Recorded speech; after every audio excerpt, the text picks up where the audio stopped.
Well, all right, everybody, come on, welcome in. But first, bring the energy because it's time for the Cassandra Show. Oh, yeah.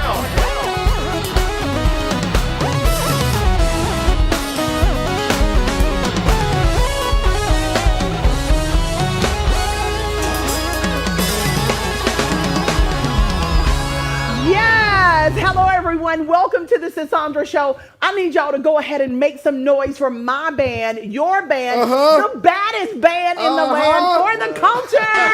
Hey, sis. Hello. How you doing over there? Hey, another day, another dollar. Yes, ma'am. Here we go. That's what my mama go. used to say. Listen, family, this is where we slow the noise down, tell the truth with care, and separate facts from frenzy. You know, some days are light. Some days are reflective, and some days, like today, we have to look at what's uncomfortable without turning into gossip. We don't want to look at it and turn it into gossip. We're not doing that because what dropped this week isn't just paperwork, y'all. It's power, systems, silence, and survivors asking to finally be heard. So we need y'all to get all comfy. Yeah. Grab your hot cocoa. Yeah. Or your bubbly. And let's get this show started. Let's get it started. Woo.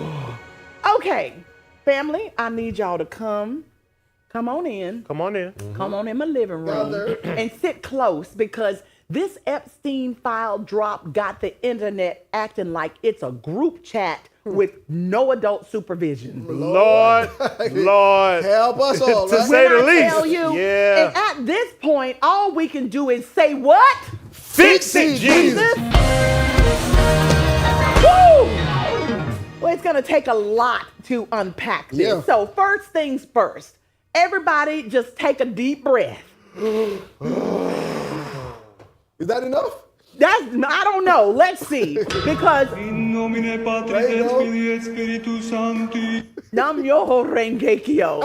Y'all, being named in these files, first of all, does not automatically mean that somebody did something wrong. True. A name can show up because of an email, a calendar invite, a contact list, a photo, a flight plan, a money record, or even a random tip that somebody called in that investigators had to log and chase down. So if it's not a verdict, it's No, just it is not. That's all. They're not. It's not a verdict. Yeah. Exactly. That's not me protecting anybody, y'all. That's just how files work. Yeah. Now, with that being said, this is still very nasty because whether it's guilt or not, it shows proximity. It shows access. It shows how Epstein moved around like he belonged everywhere. Oh, mercy. Yes. Hey, we need it. Whew. And that's why survivors are like, release all of it because they're tired of redactions. They're tired of secrecy. They're tired of the powerful getting to hide behind paperwork. Say that again. They are tired. And I think we are all tired too, y'all. Now, again, name in a file is not the same as guilt, but it can still raise serious questions about the system. Allegedly. Now, they dropped millions of pages, plus thousands of images and videos, and it's so much that it feels like they dumped a whole storage unit on the floor and just said, good luck. Yeah. Y'all just figure it out. Yeah, because that would have seemed like. It does. It's all over the place. It really does. And people keep asking this. Where's the clean list? Where's the final story? But federal files are usually a mix of search warrants plus evidence logs. That's what got collected, and interview summaries, what people claimed, not always proven, emails, contact calendars, travel planning, internal memos explaining what prosecutors can or can't charge. Now, there are heavy redactions that are meant to protect the victims. So yes, it's a lot of paper, but it's not always easy truth. So it's like more ingredients? Ingredients? Yes, Like it's very similar to that. Natural Exactly. ingredients. Y'all, it's raw material. It's not a neat movie script. But with that, the FBI definitely collected ample proof that Jeffrey Epstein sexually abused underage girls, but found scant evidence that the well-connected financier led a sex trafficking ring serving powerful men. This is what an Associated Press review of Internal Justice Department records show. Allegedly. Come on. Yeah. That's what it I've shows. used that a lot today. Yes, you might be doing a lot. Thank you for covering us. Now, before we can even talk names, we got to talk history. So let's talk about the history. Take us back. Yeah, because this didn't start just last week, y'all. This started 20 years ago. History always matters. Yes, it does. So let me tell you, in 2005, the Epstein case began when the parents of a 14-year-old girl went to the police and said that their daughter had been harmed inside of Jeffrey Epstein's Palm Beach mansion. Now, that report kicked off a local investigation and then a federal one. So by 2006, the FBI had identified at least 36 girls who were minors at the time of the abuse. 36? y'all. Yes, 36. And then by 2007, federal prosecutors had drafted a 60-count indictment against Epstein. But instead of going to trial, something else happened. In 2008, the U.S. Attorney Alexander Acosta signed a secret non-prosecution agreement. Now, y'all, that deal dropped the federal charges, gave Epstein immunity, protected unnamed co-conspirators, and let him plead guilty to just 2 state charges. So you saying the big case disappeared? Exactly, John. That is exactly what happened. Epstein was sentenced to 18 months in a minimum security facility, but he was allowed to do work release up to 12 hours a day. Trash. He served less than 13 months, and then he walked free by 2009. Like he's working. All right. All right. So let us continue with this. That's the part people can't forget. So for the next decade, survivors kept coming forward, but the system stayed quiet until 2018, when the Miami Herald exposed that plea deal and reignited public outrage. Now, that reporting forced federal prosecutors in New York to take a fresh look. So in July 2019, Epstein was finally arrested on federal trafficking charges. And then 1 month later, before trial, before testimony, before accountability, Epstein was found unalive in his jail cell. Investigators ruled it a suicide.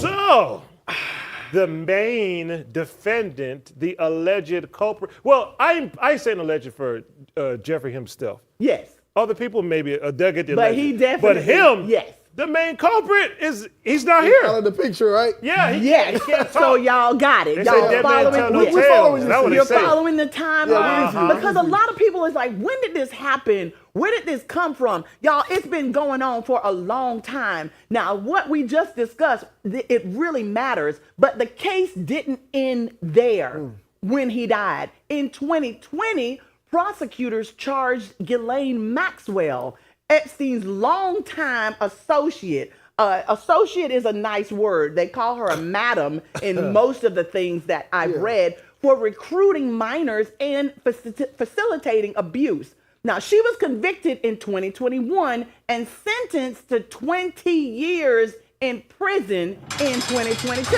See, Yeah, that's now they gonna call her an inmate. Yes. She the only one convicted federally. Exactly. Yeah. So imagine 22 plus 20 years. That means she would get out in 2042, right? Yeah. Which is why survivors keep saying this wasn't just one man. This was a system That's what that I mean, yeah. failed children, repeatedly. Shame. And for folks than asking about the island, the island is real. Epstein bought Little St. James in 1998. It required access by boat or helicopter, and it was total isolation. So later, he then bought Great St. James, which was right next door. So nobody could just accidentally just get in. Oh, no. Nobody could get in. When I tell you he locked that thing in, it was locked in, sewed up. It was totally isolated. People overuse the word diabolical. Diabolical. This is diabolical. Yeah, It is very much absolutely by definition. diabolical. Yeah, bro. My goodness. So isolation, it wasn't accidental, There you y'all. go. He intended it to be exactly that way so that people could not, meander around and see what was going on. Now, he had houses in Palm Beach, Manhattan, New Mexico, Paris, and the Caribbean. Y'all, by the time this man died, his real estate alone was worth around $180 million. Alone. Money?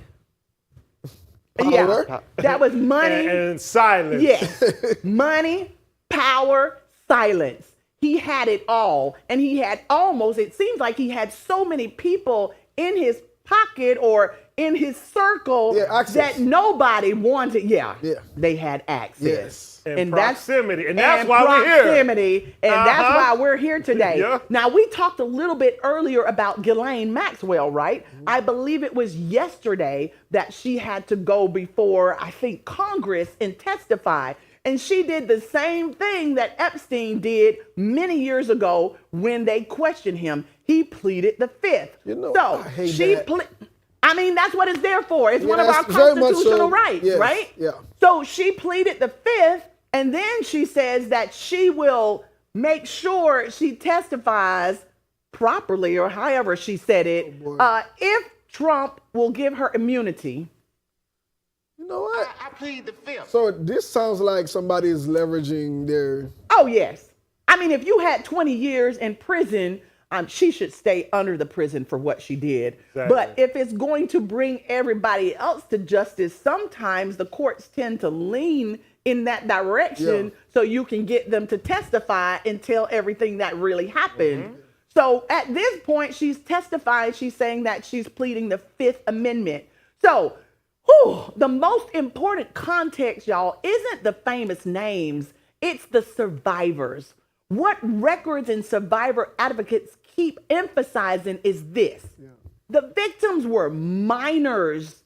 Many were isolated, pressured, made to feel powerless. Many were dismissed or not believed at first. And time plus power made justice harder and slower. That's the part, sis. That's the part. Yep. Can we talk about this? I was looking on social media yesterday, y'all. And, sometimes people will randomly walk up on the street and ask questions. So this gentleman had a microphone and asked another gentleman that was passing by, why do you think we should let this go? And he said, because it's the president. Because these are powerful people and the whole system will fall. And so who wouldn't save their friends? Now, this is my question. Would you save your friends if they were molesting, unaliving, and under some circumstances, they were allegedly eating these children, these babies? Y'all, if y'all have children in the house, please don't let them hear all this. It is so sad, but it's so real. So we can't ignore the fact that these things are stated in the documents that are millions of pages. Yeah. Now, and we're here because of proximity. yes. Friends, you said, would you want to save your friends who were, Allegedly. allegedly doing some of these things? So you're there with your friends. Personally, I don't have any friends like that. We would not be friends. Yeah. I would remove myself so there's no probable proximity to them and whatever they're allegedly taking parts in. But stuff like that, I would these snitch. people are friends. Yeah. Plenty of emails. Yeah. Plenty of Invitations. reading Yes. Now, I will say this. I read allegedly Whoopi Goldberg's name is in the list, but her name is there is because she needed a private jet to get to Monaco. So she's listed in there, but not because she was interacting with them. Who else you borrow a private jet from? Exactly. Like, yeah. So they needed to hurry up and get her over to Monaco, and they were looking for any, I guess, billionaire or wealthy person that had a private jet. She offered to, hey, if you want to go to the event, you can ride and go to the event, but I need your jet. We'll pay you the fuel cost if you need it or whatever. But a lot of people got in connection with him or connected to him because they would also use his jet. Yeah. Let's think about Chris Tucker. Yeah. He's on the list. He said he was doing a nonprofit with him. It's so many people that we know on the list. Jay-Z is allegedly on the list. Allegedly. Thank you so much. So the more you see these names, you're like, what in the world were they doing there? I feel like they're just releasing people's names that really don't matter. Some of it's just salacious. Let me just release a name. Yeah, just let me put a name, sensationalize this thing. There you go. To distract. Yes. From what? Never mind. It's okay. Well, never mind. To distract from the truth. Exactly. And with so many people that are wealthy and in powerful positions like the Prince over in London in the UK, these people are being taken away, their power is being taken away, their jobs are being taken away. I've seen several people that have hung around him that it's interesting that there's so many things happening outside of our country to take people out of their positions. And so someone asked, why hasn't anyone been taken down from their positions in the United States of America? Okay. That's a big question, right? Yes, it's a huge question. Now, redactions exist to keep victims safe, period. Yeah. But redactions create two problems at once. Let's talk about the first problem. The first problem is that the public can't always follow the story clearly. Yeah. How are we supposed to know? That's right. And then survivors feel like truth is still being managed instead of released. Thank you. Thank you. Like they don't get it wrong. Yes. Like anyway. Right. Yeah. Listen, and if they do it wrong, that's the other fear. When redactions are sloppy, survivors worry about being exposed again. Intentionally. And it's re-traumatizing, Chris. Can you imagine? You guys are fathers. Yeah. Can you imagine if one of your children went through something like this? I'm a mom. I'm a mom of 3 children. Imagine if my daughter had gone through something like this. I think people don't realize how serious it is until you start putting yourself in other people's shoes. People don't realize it all. We're not into law, and some people never experience anything to this magnitude in their lifetime. Ever. And should not. But the way you phrased it, you said, you guys are, and I was like, what's she about to say? You guys are parents. Yes. Yeah. It's not the parents who are the direct physical victim. Yeah. But then secondary, like we're all a part of it's a family, it's a community affected. Yeah. So when certain names and are redacted from the script, it's like you're affecting everybody. Yes. Not just the specific victim. Exactly. And the way you put it there, it really brought something to mind right there. It's everybody. Listen. So, y'all, now one of the clearest paper trails in what you gave me isn't a secret client list. It's money and influence. For example, Senate documents reference Epstein being paid $158 million by billionaire Leon Black for so-called tax and estate planning advice. Right. Now, payments are so extreme that it raised flags as being far outside normal industry norms. $158 million. $150 million. Can you imagine somebody paying you $158 million? Y'all, and the point is bigger than the number. Epstein wasn't just a random rich man. Mm-hmm. He positioned himself as a person who could solve problems for powerful people. And when someone is useful to powerful people, the system starts acting, strangely protective. Great point. Right? Great point. You got to protect because that that's person. The guy that actually holds the keys to access to different doors that you need that guy. He knows where the bodies are buried, so to speak. Correct. So you got to be careful. Now, this is really wild because y'all know Elon Musk was on that list. Yep. Let's move on real quick. So now I'm going to walk y'all through the names and how they show up without turning this into rumors, because we don't do that. We want to tell you the truth. If you have not dived into these 3 million plus files, here we go. As I just mentioned, Elon Musk emails about travel, party, talk, and invites. Musk says that he didn't visit the island. The public side eye is about why you even in that inbox talking like that. And when we say talking like that, if y'all can read what's on the screen, he wanted to know who's going to be on the island and is it going to be the wildest party or something like that. I've seen that on social media. This is Elon. We're going to get down this list and we're going to see just how old some of these people are. Yes. And I'm like, what you trying to party for? When you get that, some of these men 97 years old. Yeah. You don't understand. All right. They party like, All right. So let's talk about Richard Branson. Y'all know who Richard Branson is. He owned Virgin Airlines, used to be Virgin Music Store. Now, his email includes that harem wording people keep reposting. His camp says it's referred to adult staff, and they cut contact after due diligence. Still, the language shows the vibe that Epstein tried to normalize. It's unbelievable, okay? Then let's talk about Peter Attia. Many emails, very crude tone. Y'all, he denies any wrongdoing, but it shows comfort and familiarity in communication.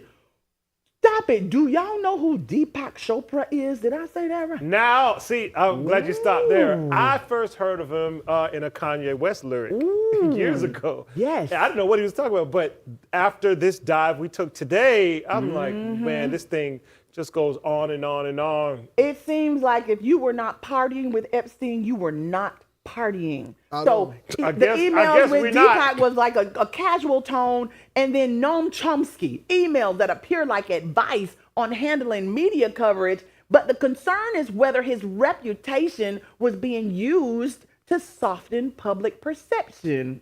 I think that's the old guy I was talking about. Is it really?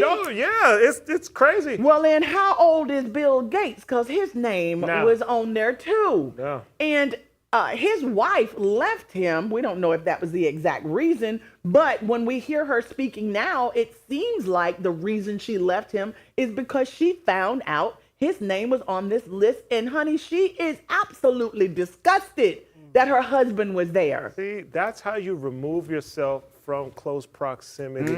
That's what people want to buy into. Yes. That makes it believable. Yes. Not I'm buddies with the guys like that. No, she said, I'm out. That is sick. And the crazy part about him, one of the emails was stating that he was looking for medicine because he might have contracted an STD from a Russian young girl. This is what? Allegedly.